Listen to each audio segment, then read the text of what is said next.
Today, in the round 13 of the FIDE candidates, we had some very big surprises. First, Hikaru Nakamura versus Ian Nepomniachtchi. Nepo with the white pieces, Hikaru with the black pieces. They both had 7.5 points, and they're tied for first place of the candidates, along with Gukesh, who's also playing. And in this position, Nepomniachtchi with the white pieces goes knight to f3, attacking the queen on g5. The queen, Hikaru puts it on h5, and now Nepo goes back with the knight to e5. And if you take the knight on e5, that would be, of course, a horrible idea because the queen on h5 is hanging. So Hikaru, instead of hanging his queen, he goes back to g5, and both players now reach a threefold repetition and they agree to a draw. And now they both have 8 points and are again tied for first place. Of course, nothing changed because they made a draw. And just a little bit later, Gukesh with the white pieces is playing Alireza Firouzja with the black pieces, and in this position, Firouzja goes queen to g6, giving Gukesh the possibility to take the queen on g6, pawn takes g6, and rook to d6, attacking that pawn on g6. Now we have rook to e8 by Alireza. Gukesh, of course, takes the pawn on g6, knight to e6, and knight to d5. Knight to d4 with the very quiet idea of taking the pawn on b3, sacrificing the knight, and when you take back, the a pawn can start running.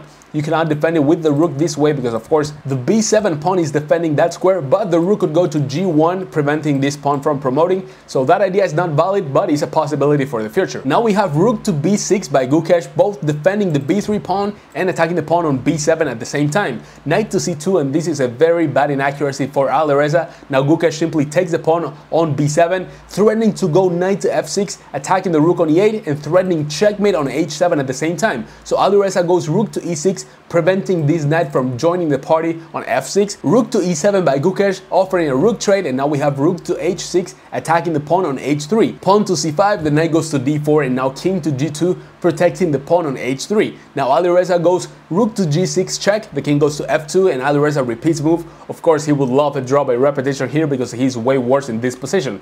Now Gukesh gives away the h3 pawn, he doesn't care, he's just gonna start running with the b pawns. Rook takes h3, king to g2 attacking the rook goes back to h6, and rook to b7 now, supporting this b5 push to start running with the pawns as far as possible. Now Alireza goes king to g8, getting the king a little bit closer, pawn to b5, and again the king getting closer to prevent those pawns from getting too far. King to f8, pawn to b6 by Gukesh, and now Alireza starts throwing pity checks, rook to c7, rook to h2 check, and after king to g3, Alireza Firouzja resigns the game, and now Gukesh is on 8.5 points, and he's the solo leader of the tournament. There is absolutely nothing to do in this position. If you try to go rook to b2 to prevent this pawn from getting too far, there is simply pawn to b7, and at any point Gukesh could go rook to c8 with a check, supporting this b8 promotion. And just a couple of minutes later, Fabiano Caruana, who had 7 points, is now playing Praggnanandhaa. Fabi with the black pieces, Prag with the white pieces, and now we have a rook trade on a6,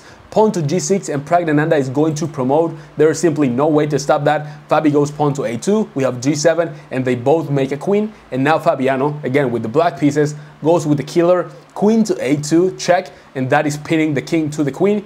You can still defend the queen. In this position, Praggnanandhaa resigned the game. If you try to defend the queen, there's simply a queen trade on g8, and now Fabiano is simply going to pick up the pawn. That's not how the bishop moves. Pick up the pawn on h2, then move the bishop out of the way and promote to another queen. There's nothing to do for Praggnanandhaa here. And now Fabiano Caruana, Hikaru Nakamura, and Ian Nepomniachtchi are all tied with 8 points, and we have the solo lead, Gukesh, with 8.5 points. And here's the scary part. Tomorrow in the last round, they're all playing against each other. How does that make any sense? Hikaru Nakamura is playing against Gukesh, and Fabiano is playing against Nepo. Do you think Gukesh, the 17-year-old, will hold the pressure of being the solo leader of the FIDE candidates? We're gonna find out tomorrow if Gukesh is going to play the World Championship match versus Ding Liren. If you like the video, make sure you subscribe and turn on the notifications, and I will see you tomorrow in the last round.